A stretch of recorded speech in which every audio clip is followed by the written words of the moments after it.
Les plus grosses pertes d'aura de l'UFC, ça t'est déjà peut-être arrivé, ou peut-être tu connais quelqu'un à qui ça c'est déjà arrivé, de se battre à la sortie de classe. Tu te bats contre quelqu'un, il y a tout le lycée qui te regarde, et tu te fais démonter en public, et là directement tu perds toute ton aura, là plus aucune go te calcule, plus personne n'a envie d'être ton pote, tu as perdu littéralement toute ton aura.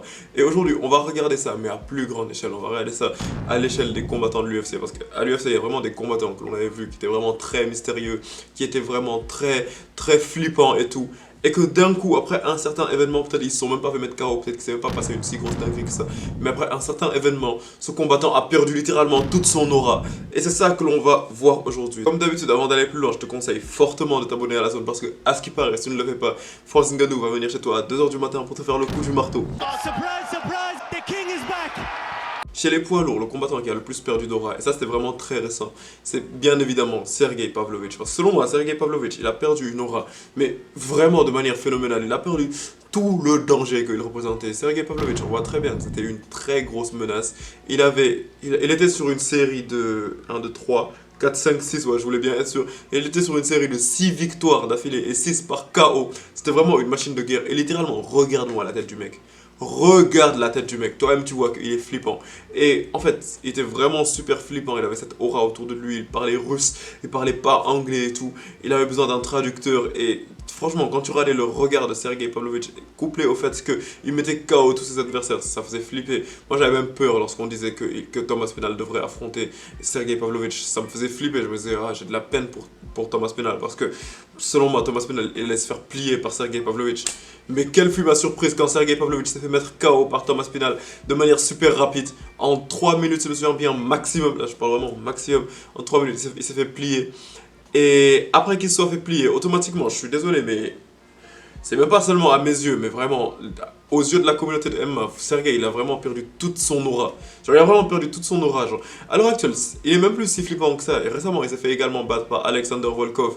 Il n'est même plus si flippant que ça. Parce que l'image du chaos qu'il s'est pris, ça a littéralement repris toute son aura. Et il n'est plus si flippant qu'il l'était à une certaine époque. Les gars, pour la catégorie des poids lourds, on a parlé de Sergey Pavlovich, mais avant que les fans de John Jones viennent et me sautent dessus, on pourrait parler rapidement de John Jones, parce que John Jones également, depuis qu'il a commencé à fuir Thomas Pinal à un point, il a vraiment perdu en aura. Moi, je le vois plus trop comme ce combattant que personne ne peut battre, qui est invaincu, invincible également. Je dis ça, je dis rien. Oh, surprise, surprise, the king is back! Pour la catégorie des lourds légers, je suis vraiment mitigé. Je suis en train d'hésiter entre Jamal Hill et un autre combattant dont je vais te parler juste après. Mais commençons par Jamal Hill. Jamal Hill, selon moi, c'est lui qui a le plus perdu d'aura. Il a même plus perdu que le prochain combattant dont je vais te parler.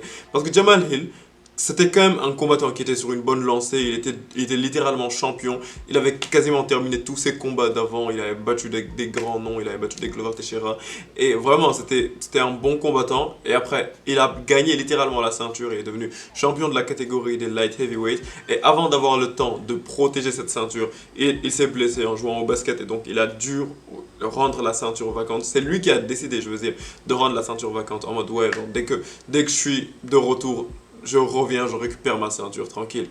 C'était ça le plan. Et Jamal Hill, il y avait vraiment plein de gens qui l'aimaient bien et tout. Il avait également cette aura autour de lui parce que les gens, ils voyaient que c'était un bon combattant et genre que, si je me souviens bien, il faut vraiment que je vérifie, mais si je me souviens bien, il avait eu une défaite. Et après ça, il était censé affronter Alex Pereira pour récupérer sa ceinture de light heavyweight qu'Alex Pereira avait gagné entre temps. Et en fait, le problème dans tout ça, c'est tout simplement que Jamal Hill, il avait tellement cette aura autour de lui en mode ouais, c'est un bon striker, c'est un bon lutteur, il est un peu fort partout et tout, que il y avait vraiment beaucoup de gens qui étaient en train de donner Jamal Hill vainqueur contre Alex Pereira. Les gars, même moi, j'avais pas fait cette erreur quand même. J'ai failli dire cette bêtise, mais même moi, j'avais pas fait cette erreur. Donc, tu connais le résultat. Le fait que Alex Pereira ait mis KO Jamal Hill, j'ai pas l'impression que ça c'est la chose qui lui a fait perdre le plus d'aura, même si c'était un KO phénoménal, genre c'était vraiment brutal et tout. J'ai l'impression que c'était tout ce qui était autour de ça, le fait que Jamal il était en train de forcer le trash talking sur Alex Pereira. Donc c'est un peu tout le forcing qu'il était en train de faire autour du combat et le fait qu'il se soit fait mettre KO vraiment de manière aussi brutale, aussi directe, et après ça qu'il soit parti sur les réseaux sociaux et qu'il était en train de chercher des excuses chaque jour. Ça, vraiment, tout ce qu'il est en train de faire là, ça fait même en sorte que, à l'heure actuelle, on se demande même si un combattant comme Carlos Ulberg, il peut pas mettre KO Jamal Hill. Je me dis qu'il y a moyen quand même. L'autre combattant dont je voulais parler, ça va être un peu plus rapide, mais lui c'est Dominic Reyes. Dominic Reyes, que selon moi il avait battu John Jones. Dominic Reyes, après son combat contre John Jones, tout le monde était convaincu que, déjà, vu le fait que John Jones, il a littéralement fui la catégorie des light heavyweight juste après avoir, entre guillemets, battu Dominic Reyes, tout le monde était convaincu que Dominic Reyes était un GOAT Slayer, la personne qui est en mesure de vraiment de battre les GOATs et tout. Et bah, juste après, il est entré sur une longue série de KO. Tous les combattants sur qui il tombait, ces combattants mettaient KO Dominic Reyes. Et ouais, voilà, donc il n'a plus d'aura. Après, Dominic Reyes, on peut pas vraiment trop être contre lui parce que c'est vraiment trop un bon gars. Oh, surprise, surprise, the king is back. Pour la catégorie des middleweight, franchement, ça m'a pris du temps de faire des recherches parce que depuis que je suis en train de réfléchir, depuis que je suis en train de préparer cette vidéo, je réfléchis de ouf en mode qui a vraiment perdu son aura de fou dans la catégorie des middleweight. Là, j'aurais pu te parler de Roman Kopylov, mais celui dont je vais te parler particulièrement, c'est juste Israël Adesanya, les gars, je suis désolé. Mais là, je suis vraiment plus en train de parler genre d'actualité et tout. Mais ok, je vais pas mentir non plus. Adesanya, il a pas perdu toute son aura. Mais il a vraiment perdu une bonne partie de son aura. Parce que Adesanya, avant de se faire battre par Sean Strickland et puis par Dricus du Plessis, c'est important de voir que Adesanya, il venait de battre Alex Pereira dans l'un des KO les plus phénoménaux de l'histoire de l'UFC, avec ce que j'appelle la célébration la plus iconique de l'histoire de l'UFC. Mais maintenant, le problème c'est que après ça, le fait qu'il se soit fait battre par Sean Strickland sur 5 rounds et le fait qu'il se soit fait soumettre par Dricus du Plessis 1 an plus tard, ça fait vraiment que ça enlève un petit peu toute cette aura, genre, surtout le combattant mythique qui est Adesanya Challenger en mode ouais non, Adesanya lorsqu'il est Challenger personne n'arrive à le battre, ouais Adesanya lorsqu'il est Challenger il part pour le KO et tout. C'est ça qu'on dit tous, mais Adesanya il était Challenger récemment contre Dricus du Plessis et il s'est fait soumettre. Donc ce genre de truc là, ça fait quand même qu'Adesanya il a vraiment perdu une bonne partie de son aura. Oh, surprise, surprise, the king is back. Pour la catégorie des welterweight, ça va aller vite. Kamaru Usman, il était vraiment là dans la conversation des GOAT avec Georges Saint-Pierre, pound for pound numéro 1. Il était sur une longue série d'invincibilité. Personne n'arrivait à trouver un moyen de battre Usman, il mettait des KO phénoménaux. Et d'un coup, il se reçoit un head kick de Leon Edwards et il se plie comme une feuille, littéralement. Et après ça, voilà, donc Kamaru Usman, il n'avait plus du tout l'air invincible. Après, il s'est fait battre encore par Leon Edwards, puis par Khamzat Chimaev. Donc, ouais, Kamaru Usman, il n'y a pas vraiment grand chose à dire, il a vraiment perdu une grosse partie de son aura. Oh, surprise, surprise, the king is back. Pour la catégorie des lightweight, ça va aller vite. Benoît Saint-Denis. Benoît Saint-Denis, on le voyait comme un monstre. Benoît Saint-Denis, ok, je vais pas mentir non plus, c'est un monstre. C'était ce combattant super brutal qui part pour toi et qui te met des KO, qui va te soumettre, qui va faire ce qu'il veut de toi et tout. Et Benoît Saint-Denis, on l'avait tellement hypé qu'on l'a littéralement donné au contender numéro 3 de la catégorie des lightweight. Tandis que Benoît Saint-Denis, il était... Ah, j'ai pas envie de mentir. Benoît Saint-Denis, si je me souviens bien, je précise bien. Si je me souviens bien, il était entre la 7ème place et la 11ème place de la catégorie des lightweight à ce moment, si je me souviens bien, tu vois. Maintenant, directement, on l'a propulsé à un combat contre Dustin Poirier. Et je vais bien préciser, Dustin Poirier était underdog dans ce combat contre Benoît Saint-Denis. Dustin Poirier, que je précise qu'il est à l'UFC depuis 2010 et qui a fait certaines des plus grosses guerres de l'UFC, qui s'est battu contre les 3 lightweight les plus chauds de l'histoire de l'UFC, à savoir Charles Oliveira, Khabib Nurmagomedov et Islam Makhachev. Et Dustin Poirier a affronté Benoît Saint-Denis tout en étant underdog. Donc le retour à la réalité, tu le connais, il a été plutôt brutal, il s'est fait mettre KO par Dustin Poirier. Après avoir quand même fait un très bon premier round, mais il s'est quand même fait mettre KO par Dustin Poirier. Et ouais, donc après cela, il a vraiment perdu toute son aura. Franchement, se prendre un KO, vous avez pas idée à quel point genre ça endommage ta carrière, surtout si tu étais sur une de ces ascensions de ouf.